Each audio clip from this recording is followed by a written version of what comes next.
Diga conmigo, Jesucristo. Otra vez más fuerte, Jesucristo es el mismo ayer, hoy y por los siglos. ¿Cuántos dicen amén a eso? Y hemos estado hablando de que Jesús es el hacedor de milagros. Hablamos el domingo de que Jesús es el sanador. Y hoy vamos a hablar sobre Jesús, el terror de los demonios. ¿Cómo es? Jesús, di a la persona que está allá a tu lado, Jesús es el terror de los demonios. ¿Cuántos saben que existen los demonios? Bueno, si no, a usted le va a tocar tachar la Biblia muchas veces porque ahí está. Lucas capítulo 4, versículo 31 dice de la siguiente manera, escuche esto. Descendió Jesús a Capernaum, ciudad de Galilea, y les enseñaba en los días de reposo. Note usted que estamos leyendo Lucas capítulo 4. Es decir, está Jesús empezando su ministerio. Acaba de ser bautizado y ha salido en el poder del Espíritu Santo después de 40 días de ayuno en el desierto. Y está empezando su ministerio visitando las sinagogas y dice la Biblia, y enseñando en los días de reposo, es decir, el sábado. Versículo 32 dice, y se admiraban de su doctrina. Muchos maestros habían en aquel entonces, pero Jesús tenía algo especial. La Biblia dice que su enseñanza causaba admiración, porque dice, porque su palabra era con autoridad. Diga conmigo, autoridad. Otra vez, autoridad. ¿Cuántos saben que la autoridad es muy importante? Es más importante que la fuerza. Le voy a poner un ejemplo aquí, déjenmelo allí. Viene un camión inmenso, una tractomula que tiene fuerza, diga conmigo fuerza, arrolladora, kilos, cientos de kilos de peso y muchos caballos de fuerza. Y se para un flaquito allí de 50 kilos con un pito y le hace así a...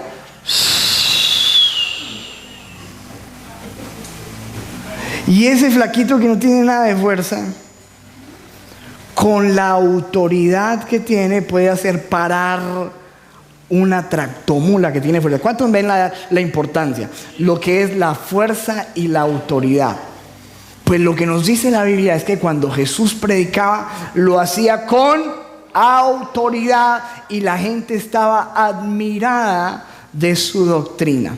En el versículo 33 dice, estaba en la sinagoga un hombre que tenía un espíritu de demonio inmundo.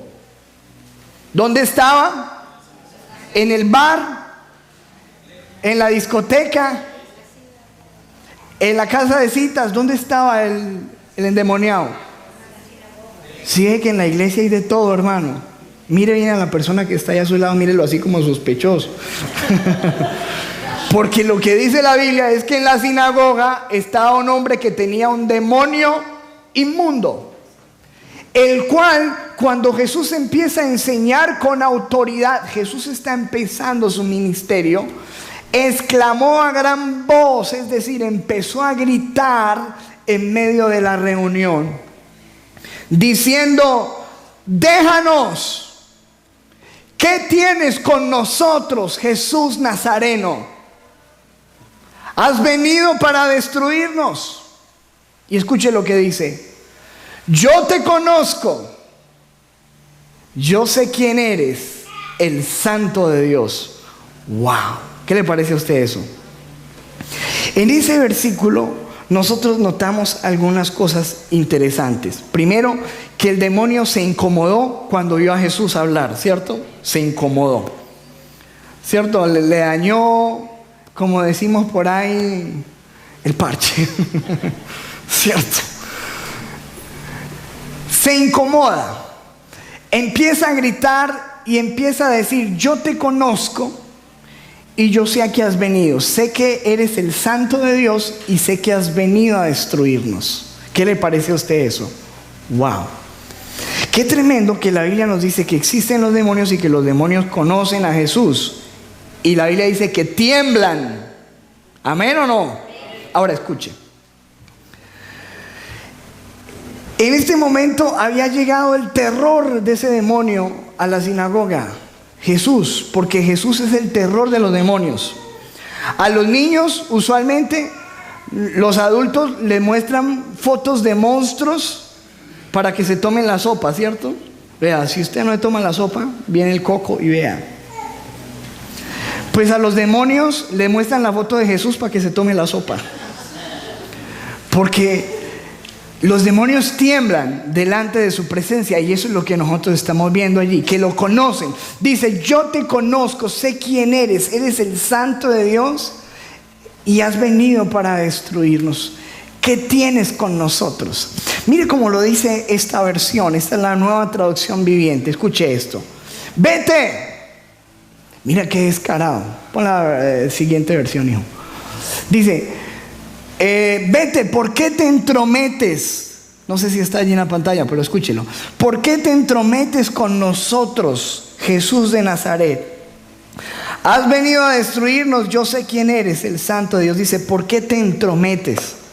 A mí me encanta esa misma versión, pero en inglés, porque en inglés dice: ¿por qué interfieres con nosotros? Interfieres. ¿Por qué te entrometes? Y yo busqué esta palabra en el diccionario y dice lo siguiente: interferir o entrometerse. Interponerse una persona o una cosa en el proceso o desarrollo de algo, de manera que lo altere o que lo impide. Alguien que se mete a impedir un proceso, un desarrollo. ¿Estamos entendiendo? Y eso es lo que le está diciendo el demonio a Jesús. ¿Por qué te entrometes? ¿Por qué interfieres? ¿Por qué te metes aquí? Es decir, nosotros estamos realizando una obra y ahora tú quieres venir a impedirla. A eso el Señor le reprendió, versículo 35, diciendo: cállate y sal de él. Entonces el demonio, dice la Biblia, derribándole en medio de ellos, en medio de la sinagoga, salió de él y no le hizo daño alguno. Mira esta versión, la Nueva Traducción Viviente, ese mismo versículo. Le dijo: cállate, lo interrumpió Jesús y le ordenó, porque Jesús tiene que, diga conmigo, autoridad. Dice, le ordenó, no le estaba pidiendo el favor, le estaba ¿qué? Ordenando. Le ordenó: sal de este hombre. Y en ese mismo momento el demonio arrojó al hombre al suelo mientras la multitud miraba. Luego salió de él sin hacerle más daño. Diga conmigo, hacer daño.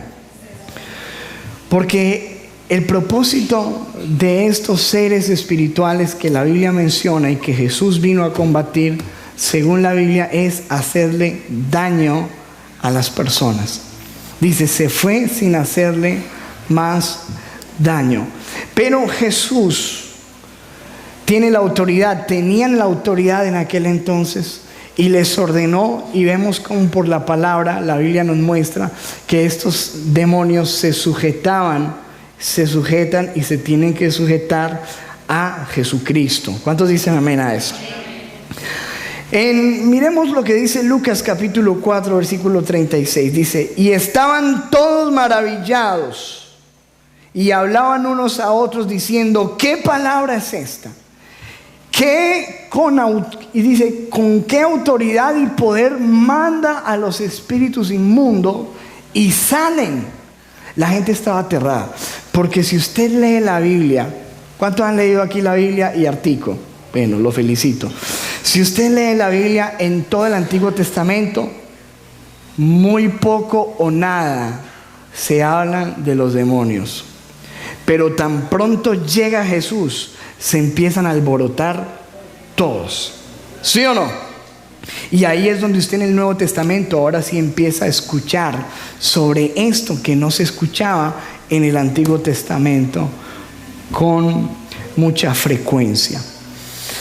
Dice la Biblia, y su fama se difundía por todos los lugares de los contornos. Mateo 4:17 dice, desde entonces comenzó Jesús a predicar y a decir, arrepentíos porque el reino de los cielos, ¿qué? Se ha acercado. Y cuando Él dijo, el reino de los cielos se ha acercado, es porque Él, que es el rey de ese reino, estaba aquí. Digo, se ha acercado el reino de los cielos. Y hay gente que se puso muy alegre, hay gente que no le gustó, pero sobre todo no le encantó para nada al reino de las tinieblas que el Señor Jesucristo hubiera venido, porque el reino de los cielos empezó a establecerse y el reino de las tinieblas empieza a retroceder y a temblar ante la presencia de Jesús. ¿Cuánto vamos bien hasta ahí? ¿Listo? ¿Bien?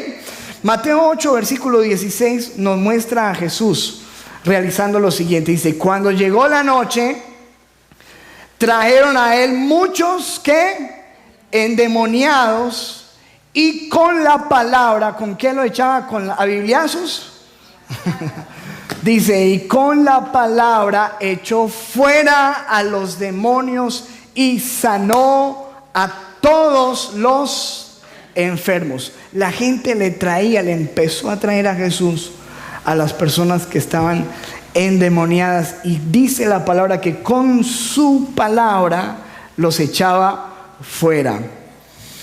Hechos capítulo 10, versículo 38. Mire qué versículo tan lindo dice la Biblia. Cómo Dios ungió con el Espíritu Santo y con poder a Jesús de Nazaret. ¿Qué tenía Jesús? El Espíritu Santo y poder y autoridad. Dice, y cómo es decir, y cómo Jesús anduvo por esta tierra haciendo ¿qué? Bienes y sanando a todos los oprimidos. ¿Por quién? Por el diablo, porque Dios estaba con él. Nos dice la Biblia que Jesús estuvo por esta tierra haciendo bienes. ¿Cuántos creen que estuvo? Estamos en el año 2016, ¿después de quién? O sea que sí estuvo, ¿cierto que sí? Ahora, estuvo aquí, dice la Biblia, haciendo bienes y sanando a todos los oprimidos. Diga conmigo, oprimidos por el diablo. ¿A qué le suena esa palabra oprimidos? ¿Qué es una persona oprimida? ¿A qué le suena? Ayúdeme. Oprimido, maltratado, golpeado, herido. Bueno, vamos a ver muchas cosas. Yo quiero explicarle a través de unas imágenes muy sencillitas que quizás en alguna otra oportunidad les compartí algunos, cómo es la actividad de estos demonios, cómo funcionan en nuestra realidad. Pon la imagen que está allá adelante, no, el versículo, perdón, que está allá atrás. Necesitamos entender este versículo que es supremamente importante. Mire este versículo, 1 Tesalonicenses 5:23 dice, y el mismo Dios de paz os santifique por completo, y todo vuestro ser, espíritu, alma y cuerpo. Otra vez diga conmigo eso, espíritu, alma y cuerpo, sea guardado irreprensible para la venida de nuestro Señor Jesucristo. ¿Cuántos estamos esperando la venida de nuestro Señor Jesucristo? Amén. Y la Biblia dice que la meta es que cuando Él venga encuentre todo nuestro ser, que se compone de tres cosas según ese versículo, y lo dice la Biblia. ¿De qué cosas? Espíritu, alma y cuerpo. Esa es la composición nuestra, ¿cierto? Somos un espíritu, un alma y un cuerpo que conforman nuestro ser. Pon ahora sí la imagen adelante, Franday, por favor. Aquí está. Esto es lo que dice la Biblia, ¿cierto? Espíritu, alma y cuerpo. Lo que se ve a primera vista, que es lo que uno observa cuando ve a una persona, el cuerpo, ¿cierto?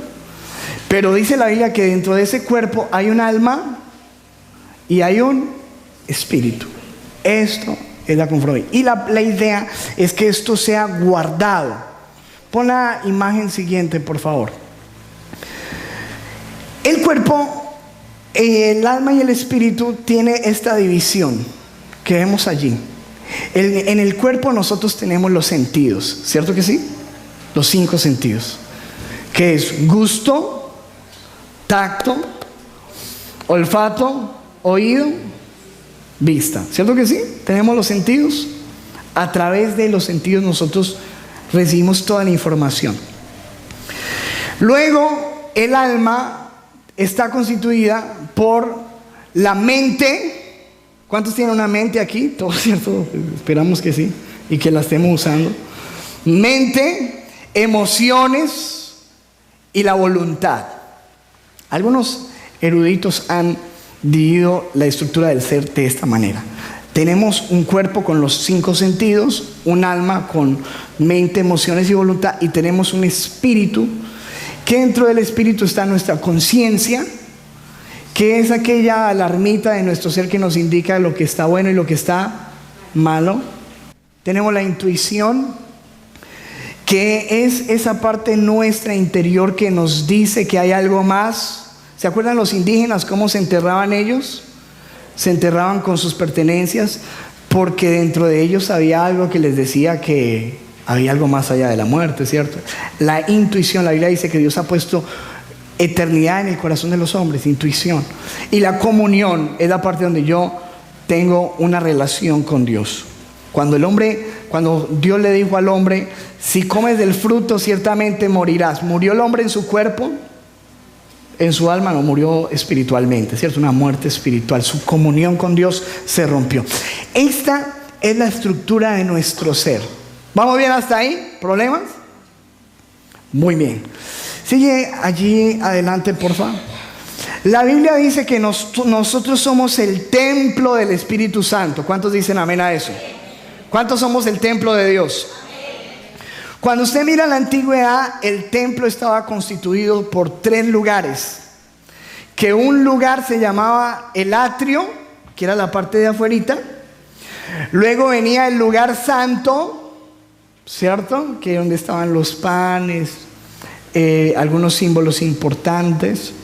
Y luego estaba el lugar santísimo, que era el lugar donde estaba el arca, que era la presencia de Dios. ¿Cuántos han leído eso? Amén. Vamos bien hasta ahí. Yo necesito que usted me entienda esto, porque así como el templo estaba dividido en 3 y lo más importante no eran los atrios sino el lugar santísimo, así nuestro cuerpo, ¿cierto? O nuestro ser tiene, que es templo del Espíritu Santo, tiene esas 3 divisiones.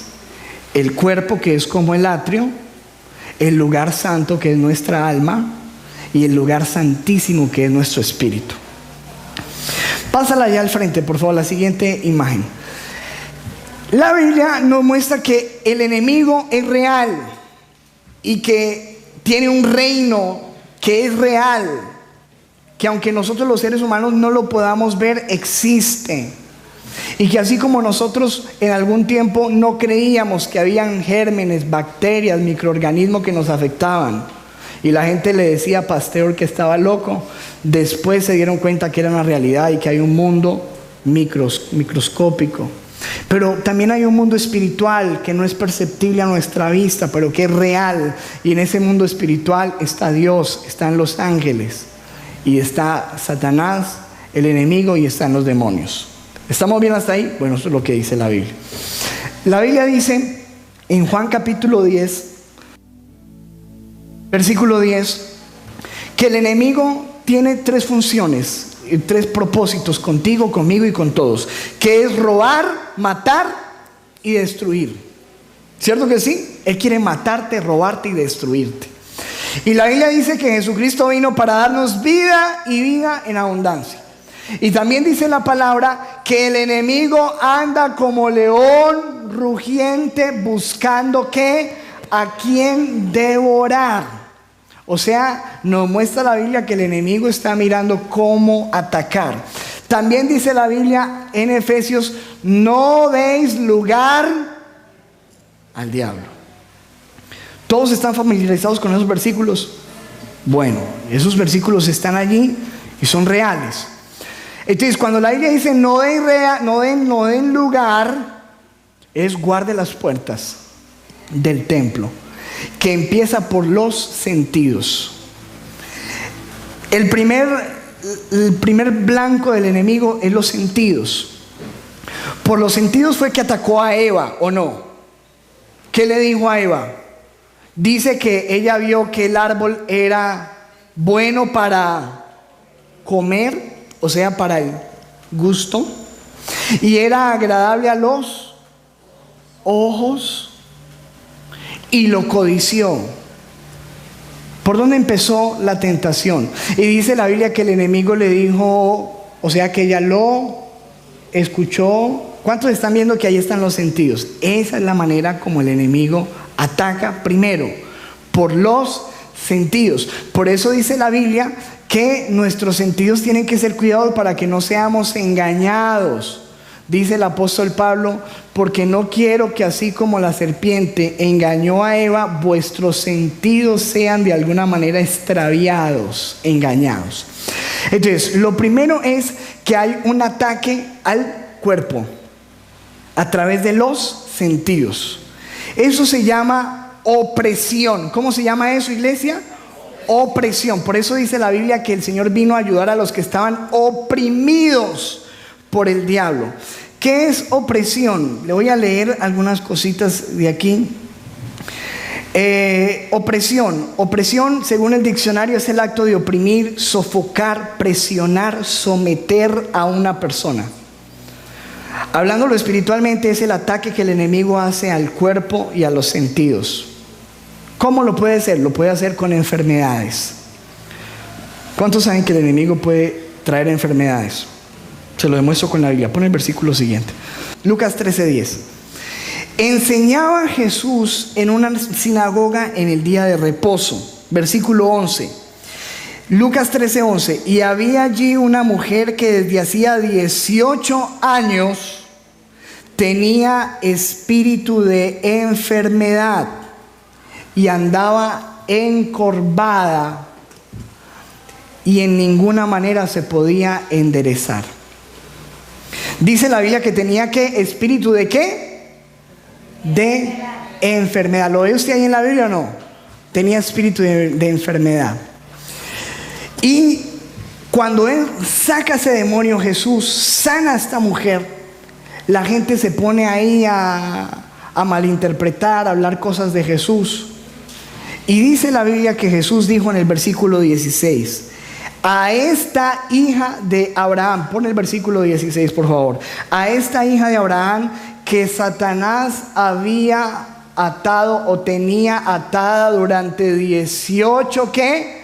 Largos años, no se le debía quitar esta cadena el sábado. La gente estaba muy enojada con Jesús porque la había sanado un sábado. Pero Jesús dijo, esta mujer llevaba 18 años con una cadena de Satanás. ¿Es claro o no? ¿O le parece que no es claro? Lo que nos muestra Jesús es que hay espíritus de enfermedad y que hay aflicciones en el cuerpo que el enemigo puede traer y ataduras que pueden venir sobre el cuerpo de una persona. Eso es uno de los ataques, es el primer ataque del enemigo al cuerpo, a los sentidos. Entonces viene con tentación a los sentidos, con insomnio, con ansiedades, con adicciones, presiones financieras, con todo lo que pueda oprimirnos. Son muchas veces ataques del enemigo. Esa es la primera área. Vuelve y pon la imagen, por favor, que estaba la imagen del leoncito. Luego de eso, escúcheme, luego de eso, de ese primer ataque, cuando nosotros empezamos a abrirle puertas al enemigo a través de los sentidos, empezamos a escuchar al enemigo, a tocar lo que no debemos tocar por ahí, ¿cierto? A ver lo que no debemos ver, a hacer lo que no tenemos que hacer. Entonces el enemigo ya tiene unas puerticas abiertas que nosotros mismos le hemos dado. Por eso dice el Señor, no deis lugar. Y empieza el enemigo a hacer un ataque más profundo adentro, al alma. Diga conmigo, al alma. Ese ataque se llama obsesión. ¿Cómo es? Obsesión. ¿Cómo se llama el de afuera? Opresión. El de adentro se llama obsesión, que es que el enemigo ya penetró tus sentidos y entonces está haciendo un ataque en tu alma. Es decir, mire lo que dice el diccionario con respecto a la obsesión. Obsesión significa asedio. Se trata de una perturbación anímica producida por una idea fija que con tenaz persistencia asalta la mente. La obsesión tiene múltiples facetas de expresión. Este pensamiento, sentimiento o tendencia aparece en desacuerdo con el pensamiento consciente de la persona, pero persiste más allá de los esfuerzos por librarse de él. Preocupación o idea que domina y acapara la atención intelectual y que siempre va acompañada de un penoso sentimiento de ansiedad, un ataque al alma. Es decir, empezamos a tener un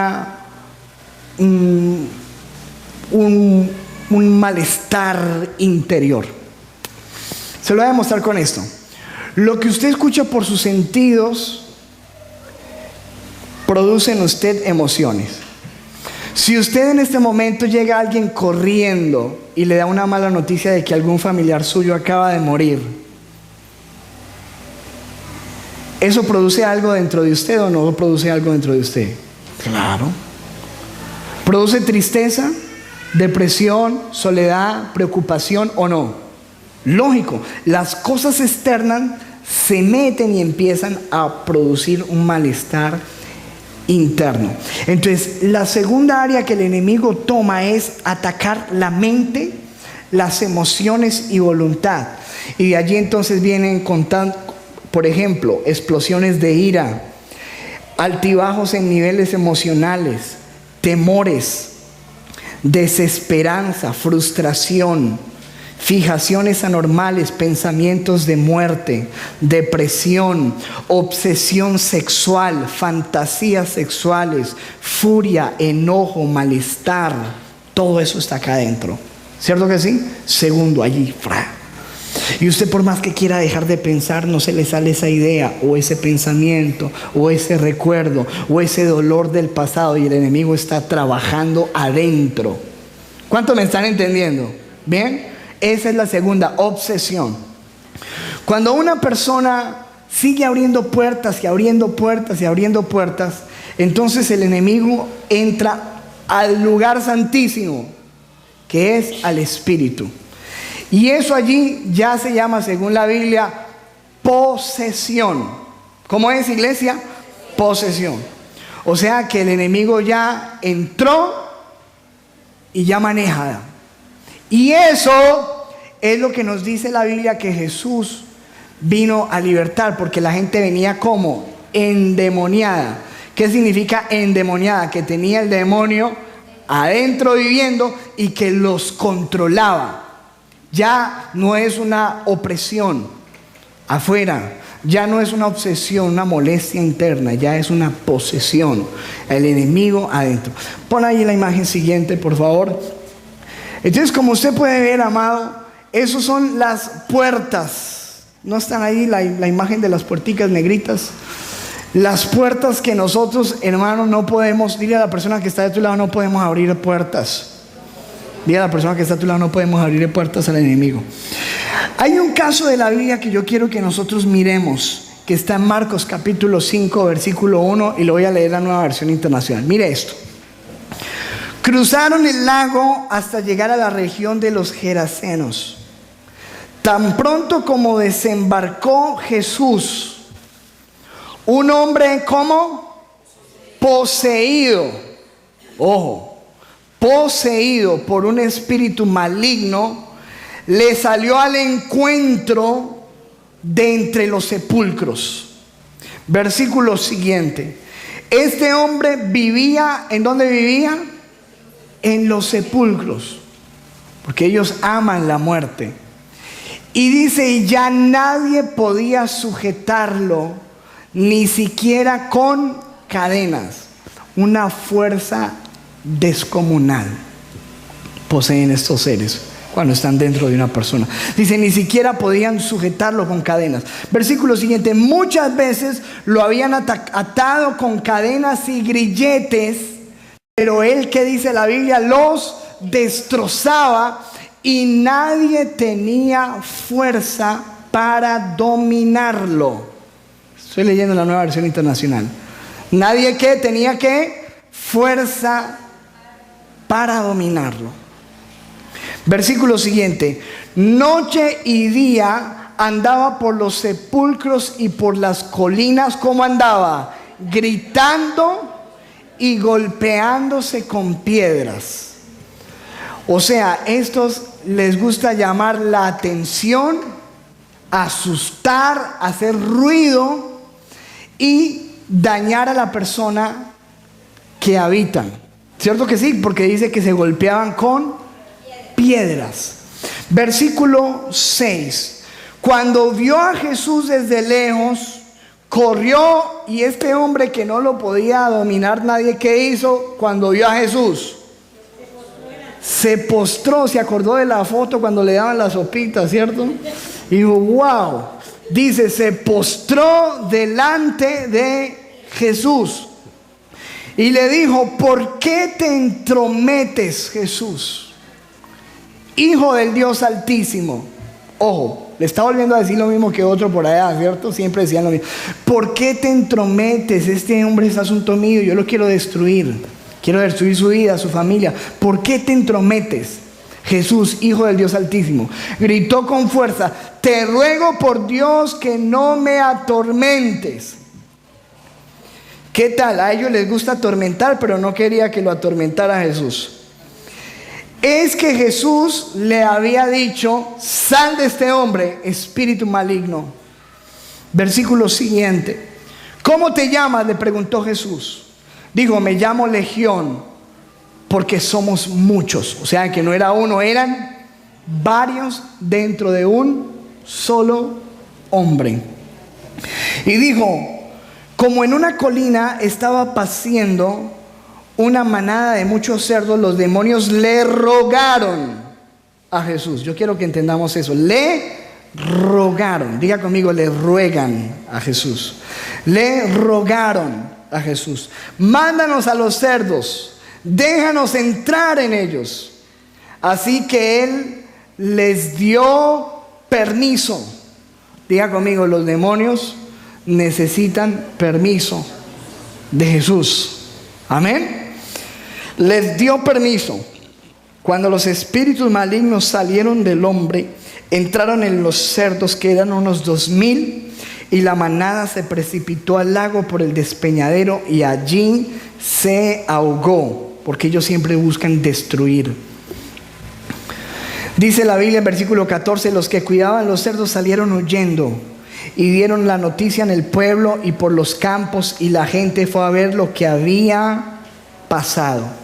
Cuando llegaron a donde estaba Jesús y cuando vieron al que había estado poseído por la legión de demonios, ¿cómo lo vieron? Sentado, vestidito y en sano juicio. ¿Cuántos ven lo que hace Jesús? ¿Cuántos le dan gloria al Señor? Denle un aplauso fuerte a Jesús. Dice, sentado, vestido, un hombre que nadie podía coger, que nadie lo podía dominar. Dice la Biblia que estaba sentadito, vestido y en sano juicio. Y dice que la gente cuando lo vio tuvo miedo. Versículo siguiente. Dice la Biblia, los que habían presenciado estos hechos le contaron a la gente lo que había sucedido con el endemoniado y con los cerdos. Entonces la gente comenzó a suplicarle a Jesús que se fuera de la región. Imagínate, echaron a Jesús. Mientras subía Jesús a la barca, el que había estado endemoniado le rogaba, ya no era el demonio hablando, ahora era él. Le rogaba que le permitiera acompañarlo. Versículo 19, Jesús no se lo permitió, sino que le dijo, vete a tu casa, a los de tu familia, y diles todo lo que el Señor ha hecho por ti y cómo te ha tenido compasión. ¿Cuántos dicen amén a eso? Versículo siguiente. Así que el hombre se fue y se puso a proclamar en Decápolis, que eran 10 ciudades, lo mucho que Jesús había hecho por él, y toda la gente se quedó asombrada de lo que Dios, el Señor Jesucristo, puede hacer por el que está atado y cautivo. Él tiene libertad. ¿Cuántos dicen amén a eso? ¿Cuántos les dicen amén a eso verdaderamente? Que tenemos un Dios que nos deja asombrados. Y mira la autoridad y el poder. ¿Por qué? Primera de Juan 3, versículo 8. Si yo le preguntara a usted para qué vino Jesús, ¿usted qué me diría? No, Jesús vino para ayudarnos, para salvarnos, para perdonarnos, para sanarnos.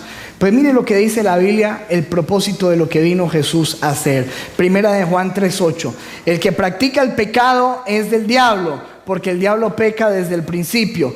Para esto apareció el Hijo de Dios. ¿Para qué? Para deshacer las obras del diablo. ¿Para qué apareció el Hijo de Dios?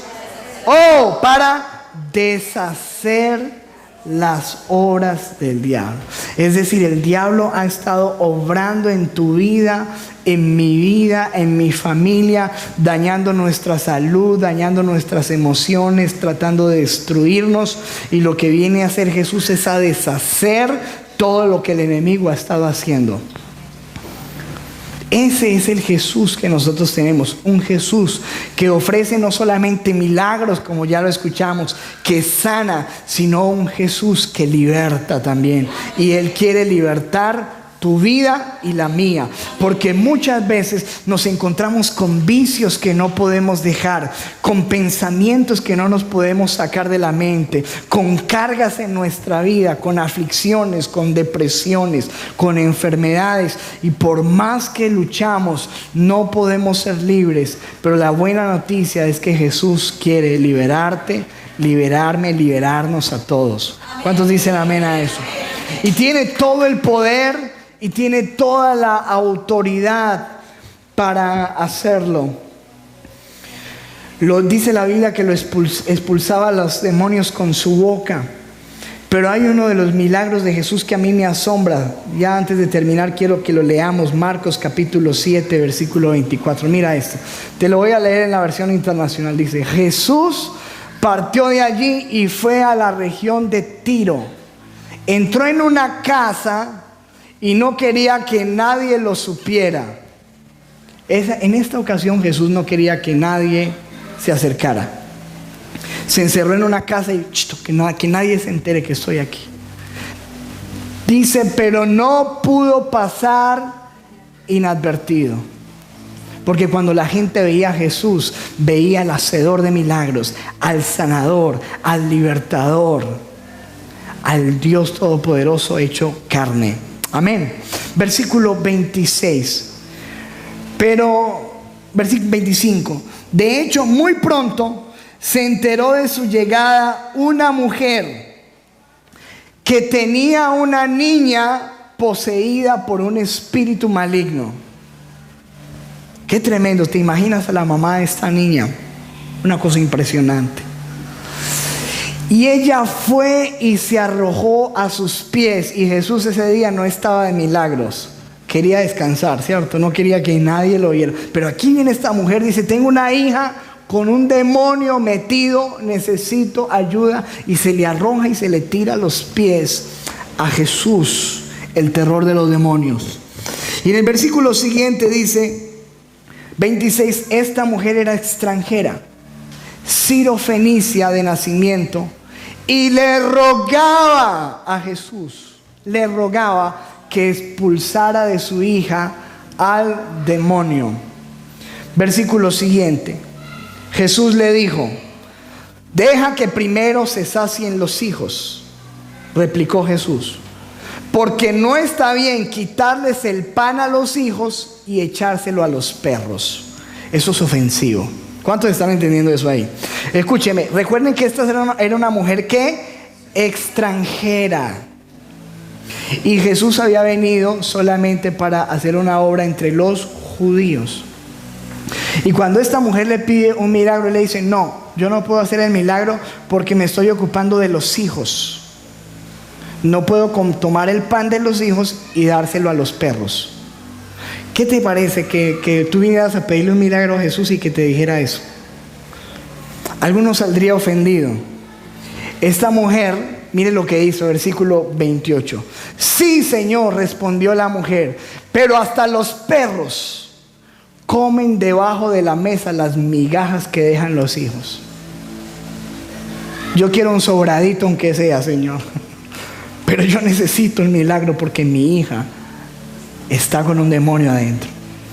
Y a Jesús le causó tanta gracia porque a Jesús lo mueve la fe. Amén.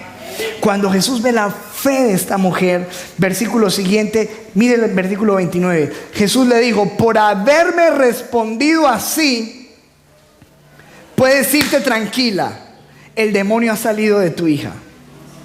Wow, a mí eso me parte. Jesús ni oró, ni le dijo fuera, no dijo nada. Mira el poder de Jesús. Dijo: ay, tan chistoso usted, vaya que ya está libre, el demonio ya salió. Pero Señor, no va a orar, no lo va a reprender, no lo va a echar fuera, no vaya que ya se fue. Es que yo soy el terror. Con solo pensar en ellos salen corriendo. Amén. Versículo siguiente, dice la Biblia: cuando ella llegó a su casa, encontró a la niña acostadita en la cama, y dice la Biblia, el demonio ya había salido de ella por el poder de Cristo Jesús. ¿Cuántos dicen amén a eso? Denle un aplauso al Señor. ¿Cuántos ven el poder de Cristo? Tenemos un Dios poderoso. Dile a la persona que está a tu lado: mayor es el que está en ti que el que está en el mundo. Tenemos un Cristo poderoso. Y cuando Él estaba aquí en la tierra, Jesucristo, empezó a haber tal necesidad, era tanta la gente que estaba afligida por el reino de las tinieblas, que Jesucristo empezó a delegar esa autoridad en sus discípulos. Y les dijo: muchachos, yo necesito que ustedes vayan y sanen y echen fuera demonios. Mire, eso está en Marcos capítulo 3, versículo 14. Vamos allí, por favor. Voy terminando. Y estableció a 12 para que estuvieran con Él. ¿Y para qué? Para enviarlos a predicar y que tuviesen ¿qué? Autoridad para sanar enfermedades. ¿Y para qué? Para echar fuera demonios. Estableció a 12 para eso. Y dice en Marcos capítulo 6 versículo 12: y saliendo ellos predicaban que los hombres se arrepintiesen y echaban fuera muchos demonios y ungían con aceite a muchos enfermos y los sanaban. ¿Cuántos ven a los discípulos haciendo esta obra también? Ahora, el versículo 17 de Lucas 10 dice que ya no eran 12, sino que a 70 Dios les dio esta autoridad, Jesucristo. Dice: volvieron los 70 con gozo. ¿Cómo vinieron los 70? Con gozo, diciendo: Señor, aún los demonios se nos sujetan en tu nombre, porque tu nombre es poderoso. Se nos sujetan en tu nombre. Y en el versículo 18 Jesús se alegra y les dice: yo veía a Satanás caer del cielo como un rayo. Versículo siguiente, versículo 19: he aquí, yo os doy potestad de hollar serpientes y escorpiones, y les doy autoridad sobre toda fuerza del enemigo, y nada los dañará. ¿Cuántos reciben esa promesa? Amén. Nada los dañará. Versículo siguiente, ojo, versículo 20: pero no os regocijéis de que los espíritus se os sujetan, sino gócense de que sus nombres estén escritos en los cielos. Eso es lo más importante. Así que vemos a Jesús haciendo esto, vemos a los 12 haciendo esto, después vemos a los 70 haciendo esto, y después Jesús, cuando se va a ir, Él sabe que la batalla continúa y que el reino de las tinieblas sigue su operación, pero Él delega esa autoridad ya no sobre los 70, ya delega esa autoridad sobre los creyentes. ¿Cuántos creyentes hay aquí? Amén. Mire lo que dice Marcos 16:15. Y les dijo: id por todo el mundo y predicad el evangelio a toda criatura. ¿Cuántos saben que eso es lo que estamos haciendo? Versículo 16 dice: el que creyere y fuere bautizado será salvo, mas el que no creyere será condenado. Y hasta ahí lo leemos. Pero en el versículo siguiente, 17, nos damos cuenta que la gran comisión no termina solamente predicando y bautizando. En el versículo 17 dice: y estas señales seguirán a los que creen. ¿Cuántos creen? Él no dijo a los apóstoles, a los 70, dijo: a los que creen en mi nombre echarán fuera demonios, hablarán nuevas lenguas, tomarán en las manos serpientes, y si bebieren cosa mortífera nada les hará daño, sobre los enfermos pondrán sus manos y sanarán. ¿Cuántos dicen amén? Diga: eso es para mí. Y sacuda a la persona que está allá a su lado, dígale: eso es para usted. Ahora sacuda al otro y dígale: es para nosotros. Diga conmigo: autoridad de parte de Dios, poder para hacer su voluntad. ¿Cuántos dicen amén? Dios quiere que nosotros creamos esto. Y no solamente que nosotros podamos experimentar libertad, porque hay mucha gente que está en la iglesia pero sigue atada. La idea es que nosotros podamos experimentar libertad, que se rompa toda cadena en nuestra vida y que nosotros vayamos a libertar y ayudar a otros en su nombre. ¿Cuántos dicen amén a eso? Ahora, Primera de Juan 3, versículo 8, y con este versículo vamos terminando. Dice: el que practica el pecado es del diablo, porque el diablo peca desde el principio. Pero para esto apareció el Hijo de Dios, para deshacer las obras del diablo. Y dice la Biblia, no sé si hay un versículo más adelante, en Hebreos capítulo 13, versículo 8, ese Jesucristo que hizo esto hace más de 2000 años, la Biblia dice que es el mismo ayer y es el mismo cuando, hoy y por los siglos. No ha cambiado.